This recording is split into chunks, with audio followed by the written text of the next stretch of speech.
Hello, divers, and welcome to another episode of the Harvest Season. Or maybe I should call it the diving season again. My name is Al, And my name is Spencer.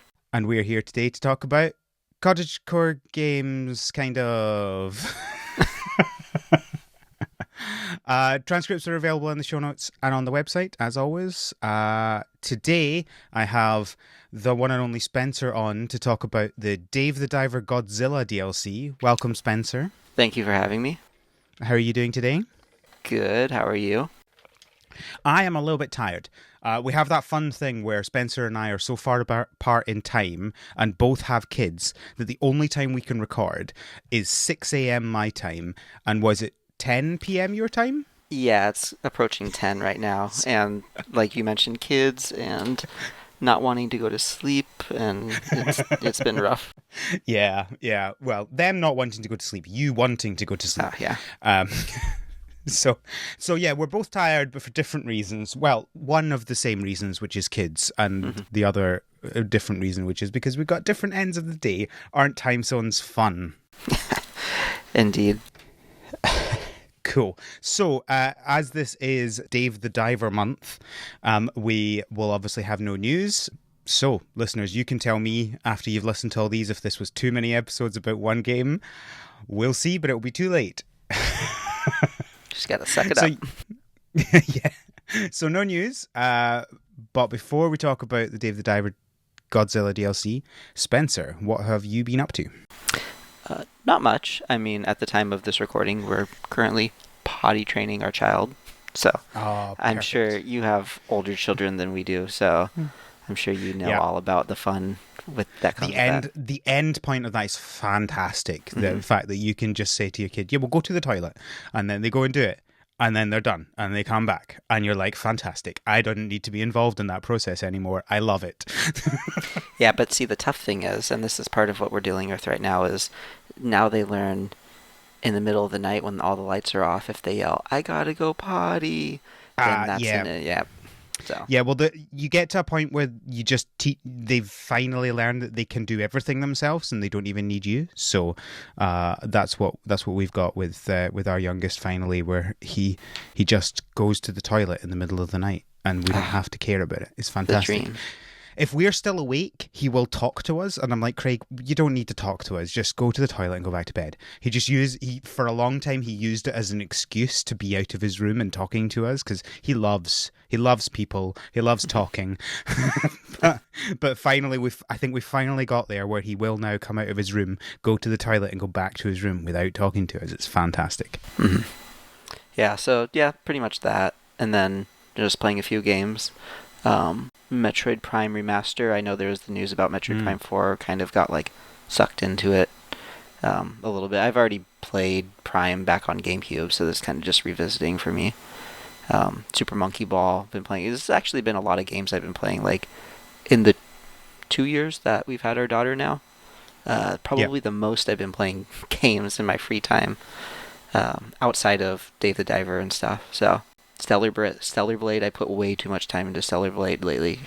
So that game has been really fun and stuff. And even a mobile game that I've been playing has a Dave the Diver collaboration going on right now at the time of this recording.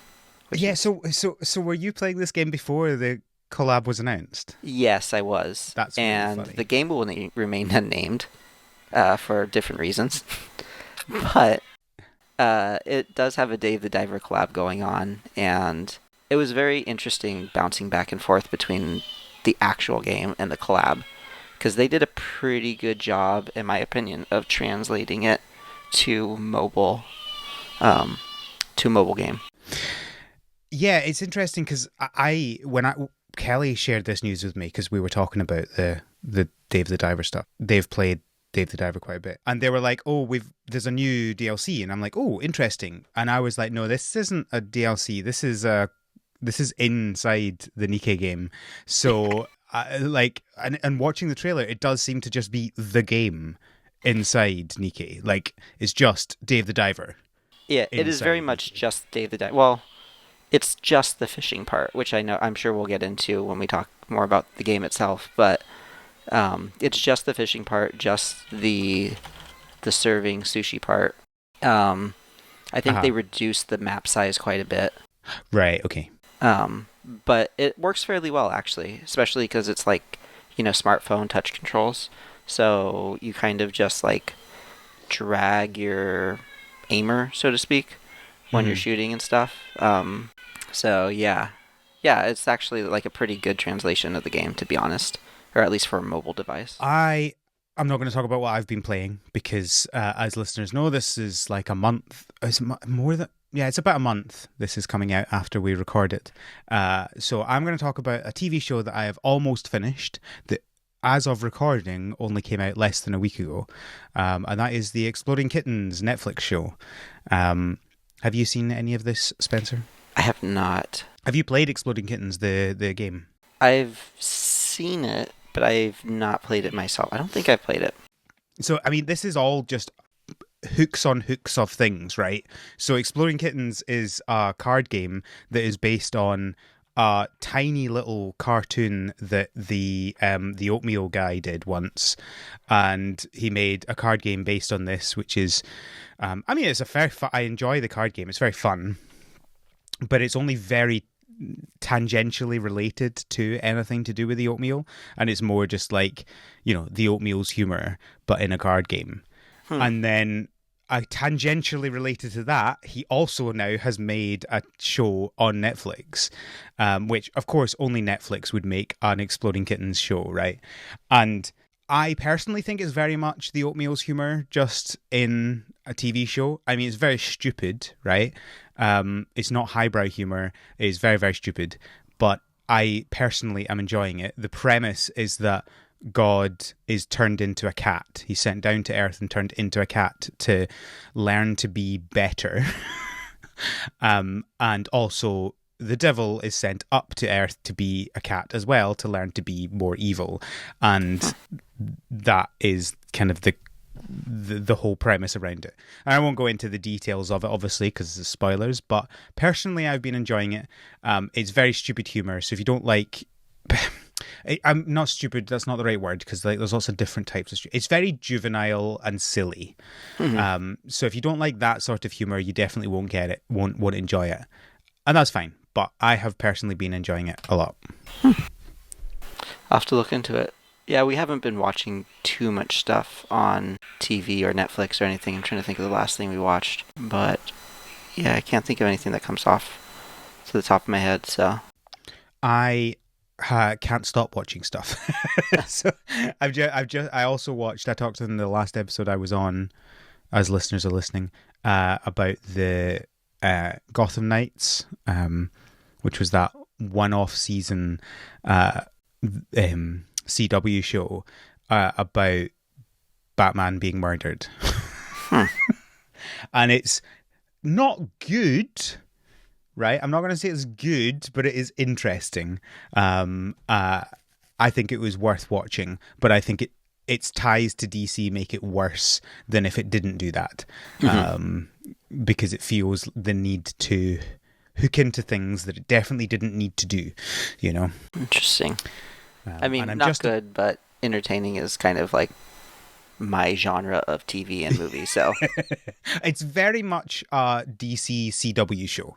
So if you've watched any of them, it's very much in the same sort. It's less funny, right? Like Flash and Supergirl, and I mean, I guess not Arrow. Arrow wasn't ever really funny, but certainly those ones have been, tried to at least be some level of funny. This is probably, I guess, more like Arrow in terms of its seriousness. But the series I always liked in the crossovers between those shows, and this juxtaposition between the seriousness of Arrow and the humor of the other characters. This obviously doesn't have any crossover between them, and I have no idea if it's meant to be on the same Earth as any of them. They got a bit confused at the end as to how many different Earths they actually had. Oh, okay, so they don't establish this as part of the, what did they call it, the Arrowverse? No, they don't. Technically, there were actually multiple universes within the Arrowverse, because Supergirl was on a separate one until Crisis on Infinite Earths, and then it was on the same one. But they also still had multiple others because like there was Stargirl, which was never technically in the Arrowverse, but was tangentially related, and After Crisis was shown to be on a different Earth still.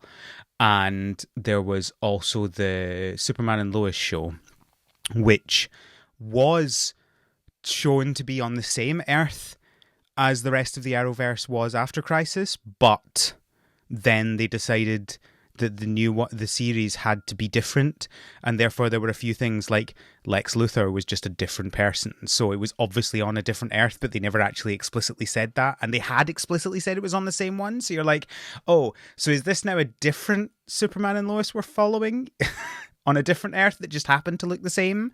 It was all very weird and confusing, because they went from, I mean, I do love the silliness of these things, right? So after Crisis, they went from having one kid to having twins. And you're just like, okay, fine, sure, I'll let that happen. It's Crisis. Weird things happen in Crisis. But then there were like this exact version of this family also happens to be in another universe as well, which is almost identical, but not quite. Just like one little difference to make the plot devices work now. Yeah, exactly. And I don't even. I guess maybe it was just that because who was the what's the name of the guy that played Lex Luthor in the Arrowverse? Can you remember? Did you ever watch any of them? I did not. I did watch Arrow. Yeah, I don't think. Yeah, he was. And then yeah. Yeah, Lex was only in Supergirl, I think. John Cryer, that's his name. You know who I mean? He's a 2.5 Men guy. Oh, okay. Well, I don't think I ever watched 2.5 Men, so. What else is he in? You probably recognize him. He's pretty famous. But yeah, so he was in Superman 4 as well. I missed that. Who was he in Superman 4? Lenny Luthor. Who is Lenny Luthor? Is that Lex's son? Oh my word. Oh, that is so dated. That's amazing. His hair is fantastic in that. Is the nephew of Lex Luthor. Oh, I do remember that scene actually. That's hilarious. Anyway, yeah, so I'm presuming that John Cryer just didn't want to be Lex Luthor anymore, which is fair enough, right? Like when you're going from, a medium-sized show that is Supergirl to a smaller show that is Superman and Lois, I see why you wouldn't want to continue that role. It's not exactly a huge role at that point. Yeah, not really a jump in pay, so to speak. Yeah, exactly. And you can't even just go, oh, well, after Crisis they had a different Lex, because they showed in the show that after Crisis they had the same Lex Luthor, because that was a huge part of the plot point was him. Anyway, not important. Yeah, and I'm just about to start watching the second series of Star Trek Prodigy. Have you seen that at all?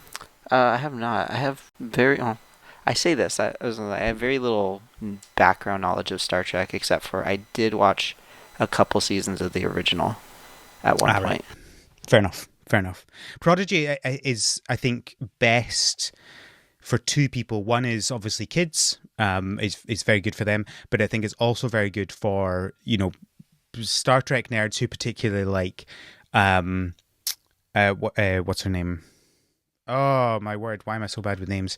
Captain Janeway from Voyager, because there's tie-ins to Voyager, and it's good fun. It's definitely is a kids show, and I wouldn't say it's as good at being a kids and an adult show as say Pixar films, but I think it does a good job of being interesting for adults as well. It's like, have you ever seen the new Spidey and His Amazing Friends show? Oh, that's constantly playing in our house. Like, that is a kid's show, and it's like, you're not really going to be interested in it as an adult, other than just to say that you've watched it, right? Like, it doesn't really do anything for adults. Same with because you watched the Young Jedi Adventures as well, didn't you? Yeah, we have, and yeah, again, that one's very like teaching kids lessons of. They're cute and they're fun, but they're not they don't give anything to adults. And that's fine. I don't think everything should have to be good for adults as well. And I have watched through both of them because I want to have watched them, not because I'm particularly enjoying them. I want to have watched them and to have said that I have watched them. Whereas Star Trek Prodigy, I'm actively enjoying. The story is interesting. And, you know, there's a few references to other Star Trek stuff that isn't too heavy-handed, but still feels fun. And so I think that if you don't have kids and you're not like, I need to watch everything, it's definitely worth a watch. Whereas, you know, the two that we've mentioned, if you're not obsessive about watching everything, don't bother. Yeah. I mean, if you don't have kids, please don't watch the Star Wars The Jedi. My goodness. Unless you're obsessive over it. Like, yeah. I think there's like one or two vaguely interesting things. Like I found like there was an episode where they find their kyber crystals, which was vaguely interesting. But there's maybe like one other episode that you would like, yeah. Other than that, it's the exact same episode, just with different things. It's like they don't listen to one of the teachers.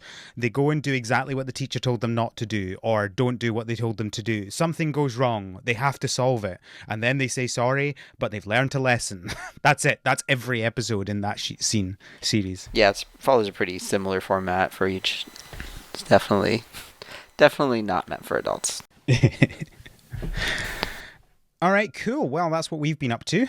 Definitely didn't drag that out because we have no news. We're now going to talk about the Dave the Diver Godzilla DLC. Before we get into the specifics of the DLC, I meant to share the episode with you so you could hear what me and Kevin talked about, but I'm just wondering what your thoughts about the game in general are before we talk about the DLC. Oh, no, that's fine. Yeah, so I don't know. I feel bad coming on your podcast and then saying this. I don't know if I'd qualify this as a farming game. Oh, it's not. It has farming. Absolutely let's be very clear. Yep. This has farming. I don't even know if I qualify this as a fishing game, though, to be honest. No, hear me out. This game, in my opinion, is a parody of every possible game they could shove into whatever you want to call it. Like, if you can think of a style of game, this game probably has some kind of small section in it that parodies that, right? You start out fishing, and there's the fishing thing. I hadn't thought of it as parodying them, but that does make things a little bit more sense, right? You have your fishing, you have your little serving mini game-esque game. You even have a stealth Metal Gear Solid part, right? There's a part where I'm like, wait, why am I like running around this little secret base and having to hide behind boxes and stuff? That secret base was so stupid. Like the rolling, you walk up to boxes, then you roll over the boxes. You hide in the fridge. Yeah, and then okay. there was a rhythm part. Like that part came up, and I was like, why is there a rhythm game in the middle of this game? Yeah, so that's a really interesting. I don't know why I didn't put this together, but that explains why there are an infinite number of mini games in this game, because they're trying to parody everything. That makes so much sense. I had not thought about that. So yeah, that's kind of my thoughts on it. I enjoyed playing the core game very much. Some of the different mini games were so, but you really only played them maybe like once or twice, and then you kind of like move on, so it's not that big of an issue in my opinion. I really enjoyed the fishing. The fishing part's fun. The sushi part gets a little hectic at times. The good thing about the sushi part is that it doesn't take very long. That's true. And in all fairness too, I was like refusing to hire staff for a long time, and then once really? I hired, I finally hired someone. As soon as I had enough money to hire staff, I was hiring staff. I'm like, I don't want to be doing all this work. Well, I hired one person to serve with me, and I think that might be like someone that you just have to hire through tutorials. Yeah. Yeah, and then finally I hired another person to work in the back kitchen, and then that like greatly, I was like, oh, okay, wow, this like actually helps a ton. Like I should have done this a long time ago. Yeah, no wonder you didn't have any money. Like, yeah, Al and I were talking about that. I'm like, why am I always not have any money to buy anything? I was like, I have almost all the upgrades and I'm not finished the story yet. And you're like, I don't understand how you have money. I didn't realize you hadn't hired staff. I hired every staff member as soon as I could. So I think you end up with two. Is it two of each, or can you have three? I think you can end up having three waiters and two extra chefs. So you end up with basically three of each, and plus yourself serving as well. And you can train them up more as well to make them more efficient, and eventually the servers will learn to do drinks as well, which is the most annoying thing. That's kind of, so I had like at the time of the recording, I have two servers and I have a like help in the kitchen part, like a chef, I guess. And I've trained up at least one server to be able to do drinks, which is helpful. Because like once you have at least two servers, then you yourself are kind of like delegated to just doing drinks if they are needed, while the other two run around doing orders. And also you need to do the wasabi. No, that's interesting. Was there anything in particular you didn't like? Other than maybe some of the mini games. I don't know if I'd necessarily say it was like as like an actual gameplay aspect of the game, as much as like a lot of the mechanics they kind of just like either throw at you really quickly and expect you to pick up, or you're like we were talking online about this, like I'm already, you got to get to chapter 5 to get to the Godzilla DLC. But like in chapter 5, I'm still like getting game mechanics that are like pertinent to the game, not just like random mini games.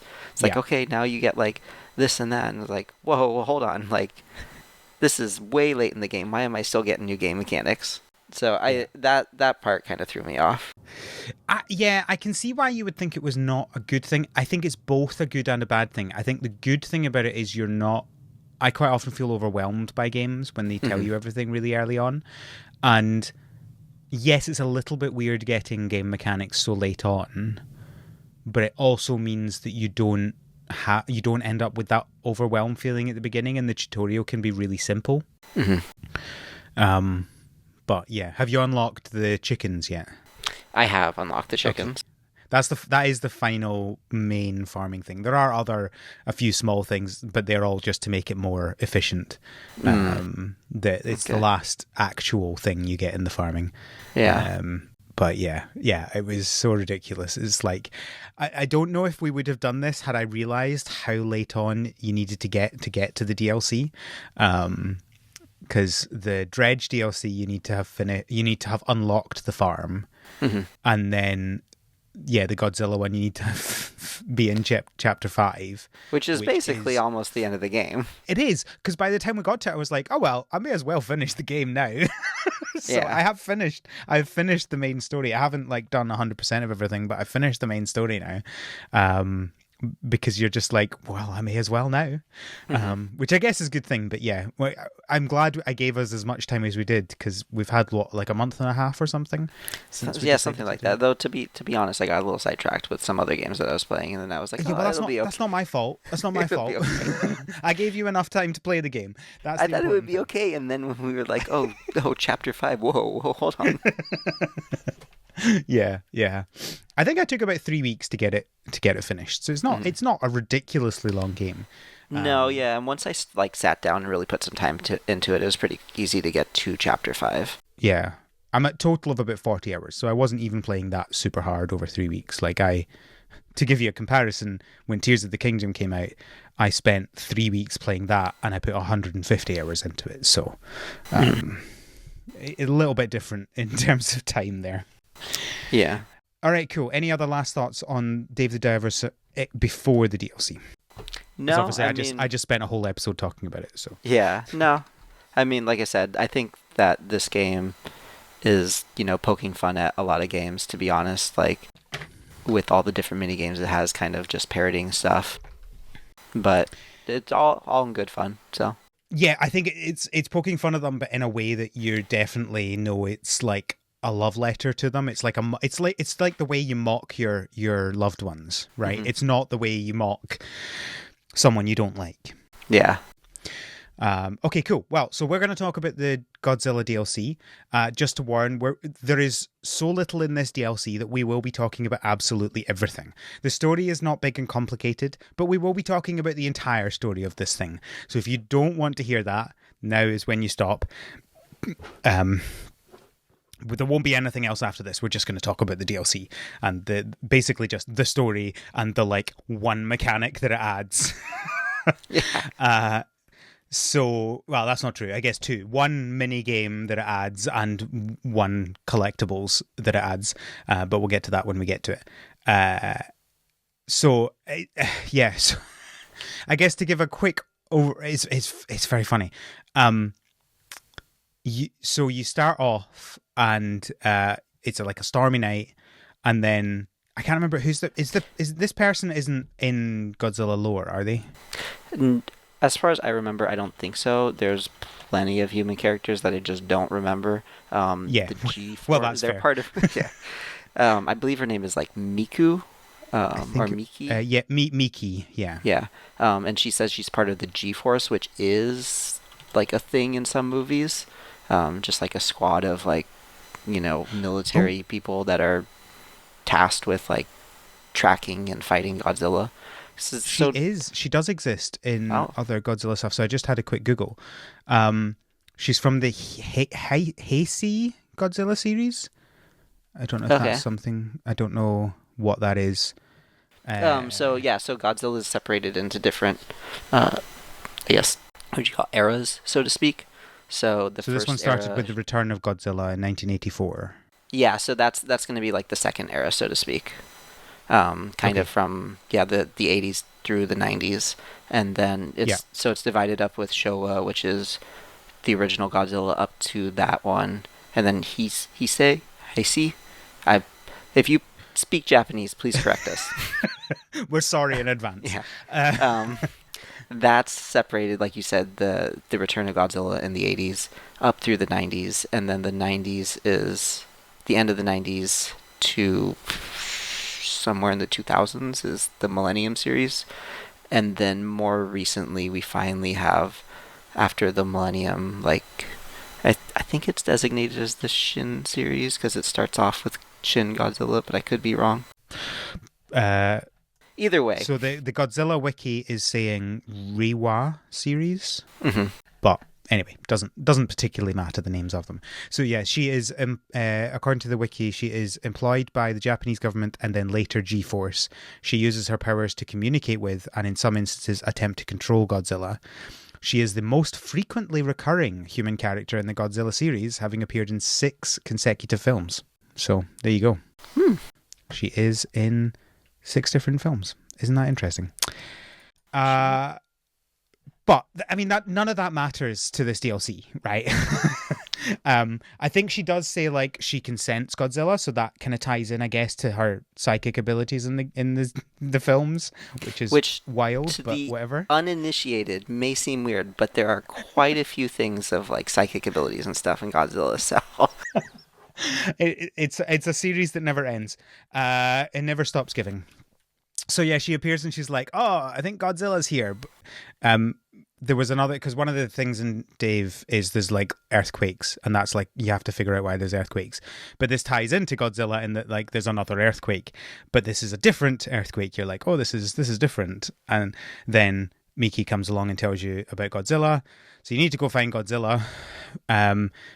You dive down, you find a cave, you like blow up the entrance to the cave, and then you're like, oh look, Godzilla's just there. And I don't know about you, that was a pretty terrifying moment in a terrifying game full of horrors. You just go into a cave and you just find Godzilla. Yeah, I mean, given the previous parts of this game, I was pretty expecting Godzilla to just like wake up and be like, okay, like a chase scene, like quick swim away. Or time to fight. I hope you got a good gun. So, did you, now just as a side, did you try shooting Godzilla by chance? I did not. I was not going to start that fight before it needed to start if it was going to start. I definitely may have fired off my harpoon once or twice. And Miki interjects and asks if you were firing the harpoon and warns you against it And once I got that warning, I was like, maybe I don't continue down this path. Oh, I kind of want to see if you actually can initiate a fight, or if it will just if Mickey will just interrupt each time. That would be funny if you'd like auto died, if it just like ate you. Yeah. So yeah, Mickey says, "Can you set up a camera? I want to keep an eye on him." And then you swim away, and then I think it's like the next day or something. You I can't remember exactly how it happens, but is it Ibira? Is that how? Ibera, I believe it is. Right. So basically, a massive lobster kaiju is coming, and this is a problem. Obviously, this is not ideal. So you then get into this another new game mechanic, which is piloting a submarine through obstacles, and kind of like the chase scene that you were talking about that you thought you were going to get with Godzilla, but not with Godzilla, with Ibera. And then you have, I can't remember, you have a little attack scene yourself with Ibera? Is that how it works? Before the main so you thing? get chased by Ibera, kind of like, any number of like spaceship or like submarine style games where you're just dodging things. I believe it's an auto scroll to a certain extent. Like yes, you it need is. to at least keep a certain pace. If you fall too far behind, then I think you get killed. Yeah, you do. I died a couple of times in that scene. And then once you reach the cave, you start off kind of near the surface, and once you reach the cave where Godzilla is like resting, it turns into like a boss battle. Yep. I'm remembering now. I'm looking at the screenshots. I'm remembering now. So yeah, you've got a machine gun and torpedoes that you use to attack Ibera. The interesting thing is it also has like, so you instead of having so you have the same kind of oxygen mechanic as you do, but it's like basically for the submarine health instead of your health, right? And you can repair, or you can get Miki to repair the sub, but I don't know about you, it was very slow. It was basically pointless. Oh my goodness. So it felt like there was a little bit of like, I don't know if I'd say delay, or like moving also felt very funky in this part. Mm-hmm. Like you weren't moving as fast as you wanted to, and when you did move, you kind of just slid a little bit, like sometimes you go a little too far. But then as soon as you start repairing, you move like a snail's, like you might as well just not move if you're repairing. Which would be fine if the repairing actually did anything, but it felt like it was 1% every like couple 10 seconds or something like that. It was so slow. So when I was playing this part, I basically resorted to like, I would stay perfectly still and just constantly hold down the repair button. And then if I saw an attack coming, then I'd let go of the repair and quickly try to dodge it, and then just continue to repair. That's interesting. So what I ended up doing was dying. And then I just got better at dodging. So I was constantly moving all the time and aiming for the eyes, because the eyes were the thing that you got the most damage on. But yeah, I didn't even, after the first time, and I pressed it and it didn't really work very well, and then I was like, well, this is pointless. I was like, well, I'm just not going to let it hit me then. And I just got better at that. I think I died a second time, but then the third time I basically didn't get hit that time. So I found that much easier than trying to do the healing. It was basically pointless. Yeah, the healing, I mean, yeah, it saved me a couple times, but like I said, like I really had to focus on like not moving half the time, and then like quickly moving when there was an attack, and then just not moving. So then you defeat Ibera. Basically, Ibera is like, oh no, I need to get away, and runs away. And then you go back to the surface, and this is when Godzilla is like supercharged, which I feel like is a pretty standard Godzilla thing, right? Like being powered up by something. In this case, it's been powered up by resting in the big blue hole. And I really like the look of Godzilla in this scene, where he like glows red. I mean, obviously he's quite often glowing different colors, but from what I've seen, he's typically glowing blue rather Yeah, than red. so this particular version is referencing Godzilla vs. Destroyer, which Mm. is one of the last movies in. Actually, when we were looking up I, Miki, I I think it's the last one that she that was she's in. in, Yeah. yeah. And basically, in this movie, the plot revolves around Godzilla is like overheating, like too Oh, much energy. interesting. Um, and Godzilla kind of takes on this form, and actually, Godzilla also has a like offspring in this movie. And spoilers for anyone that wants to watch this movie, Godzilla does eventually melt down and overheat, but Godzilla's offspring kind of absorbs that energy and becomes the new Godzilla. Interesting. Does it explain in the film why Godzilla is overheating? Or is that just like a mystery? I I forget off the top of my head. I feel like it probably does explain. It's been so Because long since I it watched. would be very funny if it didn't explain it at all, and then this is the explanation. This is like the canon explanation as to why that ends up happening. Because it feels like this, if they don't explain why, and it's just like one day Godzilla turns up overheating, right? Hmm. That this is like then fits in perfectly just before the beginning of that film, and that would be very funny to me. Yeah, so I'm looking this up just because I want to double check. It's saying that Godzilla's heart is basically melting down. So I But why? believe it's coming to the end of its life, essentially. But does yeah? So, but it doesn't explain how that happened. Like this, what I'm reading in this plot, this could absolutely fit in technically. Oh yeah, it definitely could. Like as like some weird like, oh, it went off to the island, to the hole, I guess, in this game, to like help recover for a little bit. But then it kills it. That makes this so much sadder, right? Yeah, well, I mean, Godzilla's not fully gone, right? Little Godzilla takes over. Sure, but like, because the whole point of this bit in the game, you feel by the end of it is, oh, I helped Godzilla recover.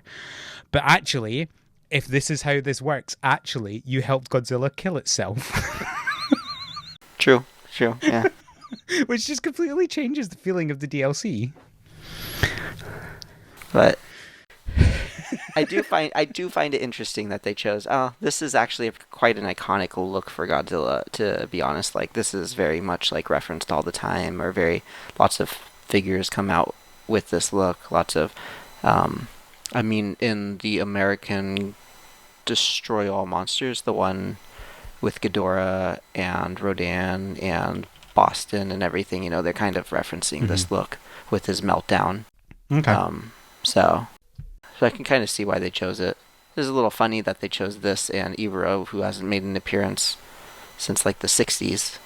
Well, eh, Yeah, one appearance. And, Ibra turned up, and I'm like, are they doing the same thing that like the Apple TV Plus series did, where they're just like inventing new kaiju, or is this a? And then I Google and I'm like, oh no, okay, like this is oh, no, no, actually a no. classic Ibero's a kaiju. great character. Yeah, classic. Like, classic scene Godzilla playing volleyball with a giant rock against Ibra.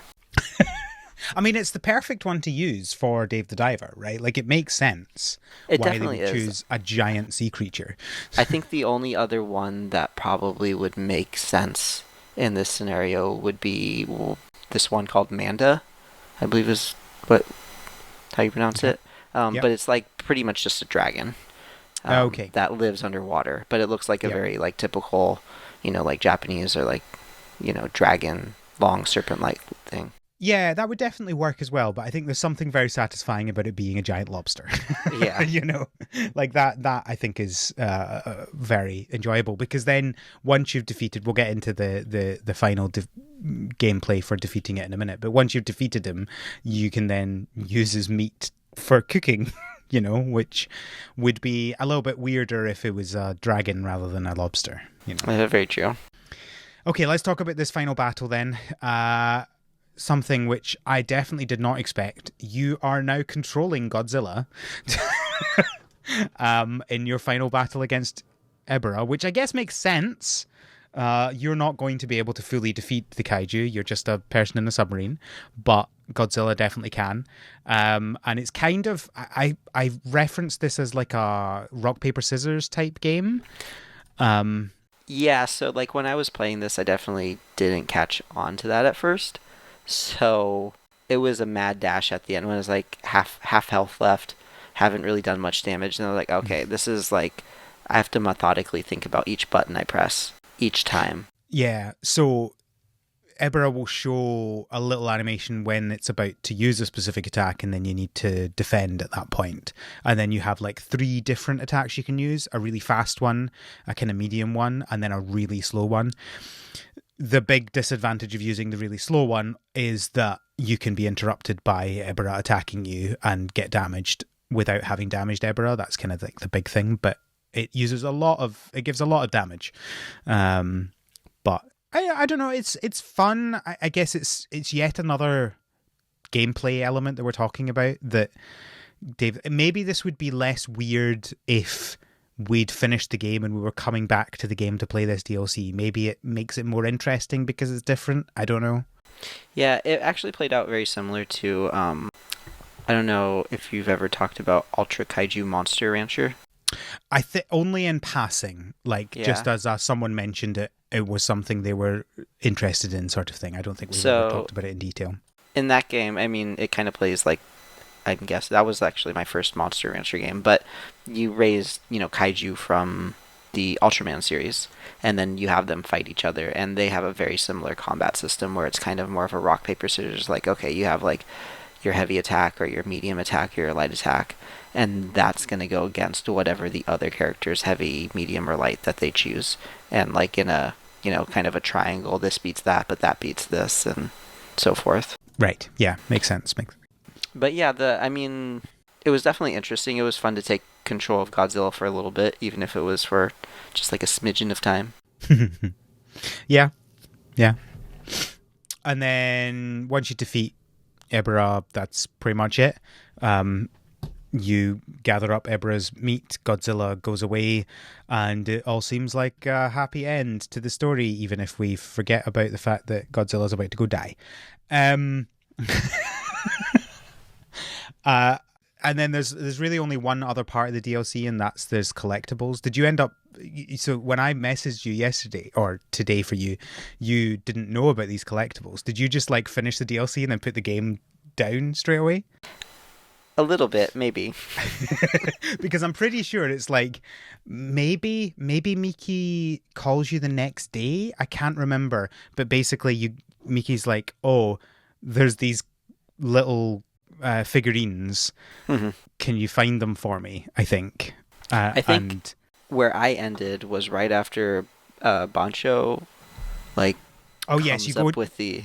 Yeah. Okay, yeah. So you go to the sushi restaurant. You talk to Bancho. You check everything's okay because you're like, we just had a massive kaiju fight. Is everything okay? Which is a fair enough thing to question. And then Bancho's like, yeah, it's all fine. Here's some new dishes for this kaiju meat you got. Mm-hmm. So yeah, after he comes up with those recipes, I believe that's when I put it down. So then you messaged me, and I'm looking at these figures, and my goodness, I should have. They got some. They're very cool. They're very cool. So you've got like right at the start, like you've got ones from like in the 60s. You've got some from the 70s, from the 80s, the 90s. I don't think there are none like really new ones, are there? The newest one I'm seeing is Anguirus, who's the 2000... Oh, no, wait, no, I take that back. There's 2016 Godzilla. Yeah, 2016. Shin Godzilla is there. Yeah, okay. And then Anguirus would probably be the next one from 2004, which would be the Final Wars Godzilla version. Right. Yeah, so it's quite, I mean, it's a really small extra piece, and it's just another collectible if you like collecting things, which personally I do. So I will probably go and finish collecting these. I haven't put any effort into them. I've just picked them up as I found them. Because like there were a few that were in like the last areas, like the glacial cave and stuff like that. But yeah, it's a fun little thing, and it shows that they actually kind of, it's not like many things could just be like, oh, we have a tie-in, we don't really care, it's just a tie-in, like, here's a little thing. But, like, not only did it have a whole new story and a new gameplay element, and you get to control Godzilla, but they've also then got 20 collectibles of different Godzillas and other kaiju from throughout decades. Yeah, that's fun that they added that in there.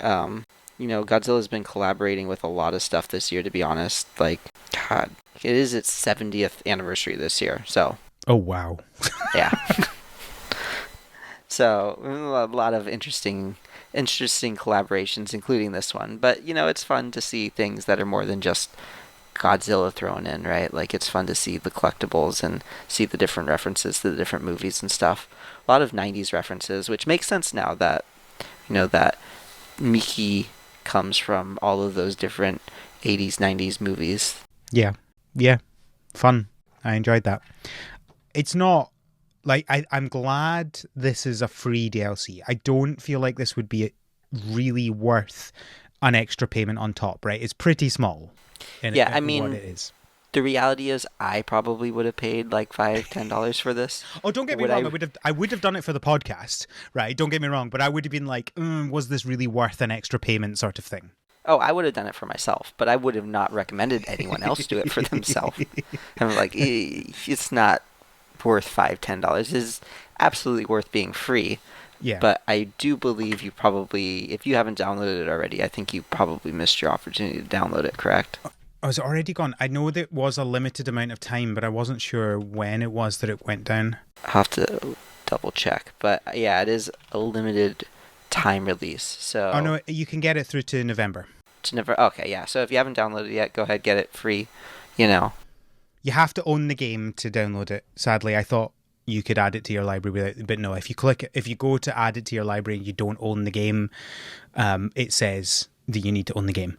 So you need to have bought the game before November the 23rd and then clicked on add to library on the Godzilla DLC. But yeah, I mean, the game in and of itself is fun, and I like probably one of the best games I've played in a couple of years. It's really good fun. But I mean, well, there's the reason that it was, in a lot of people's Game of the Year last year, right? Yeah. Yeah, it was definitely, like I was mentioning earlier, it was fun, like lots of interesting mini games and interesting, takes on different little genres really quickly, little jabs here and there. But overall, fun game, fun DLC added to it. So yeah, awesome. Well, thank you, Spencer, for joining me to talk about another kaiju-related thing. Well, thank you for having me. Where can people find you on the internet? So they can follow me on Instagram, on my cooking Instagram, which I haven't been posting much lately. Recently, health-wise. Is that the last 2 years by any chance? I did post one a few months ago. So okay, in all fairness, there's a post in the last month or two. Trying to cut out a lot of salt, a lot of sodium out of my own personal diet for health reasons. So kind of throws a wrench into what I've been cooking lately, but working through that. But anyways, that's spencer.cooks on Instagram. Or if you want to follow me on Twitter, my personal Twitter, which I don't ever post much on, or Twitter, X, whatever they're calling it now, I don't know. Godzilla_2000. Still surprised I haven't gotten kicked off of that handle yet, but Twitter, even at the best of times, was not great at respecting trademarks on usernames. So you're not the only person who's been on this podcast that has something else, because obviously Kevin has Koopa in his username. Yeah, that's true. You can find me on mastodon.scott and on Twitter as thescottbot. You can find the podcast on Tumblr and on Twitter at thspod. You can send us feedback from our website, harvestseason.club, where you can also find links to everything, including a link to the Patreon, patreon.com/thspod, where you can get access to the Slack that we have and also our back catalogue of bonus episodes. If Spencer still has time now, we are hopefully about to record an episode on the Godzilla Monsterverse, and maybe -1, depends how much time we have and whether we want to keep talking or not. And if we don't end up doing that in 2 minutes, I'll just cut this out the podcast.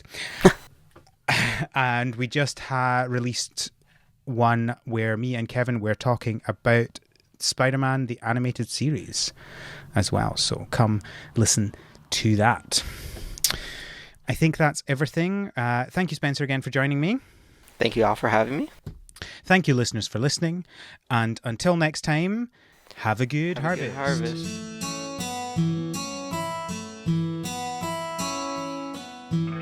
The Harvest Season is created by Al McKinley, with support from our patrons, including our pro farmers, Kevin, Stuart, and Elisa. Our art is done by Micah the Brave, and our music is done by Nick Burgess. Feel free to visit our website, harvestseason.club, for show notes and links to things we discussed in this episode.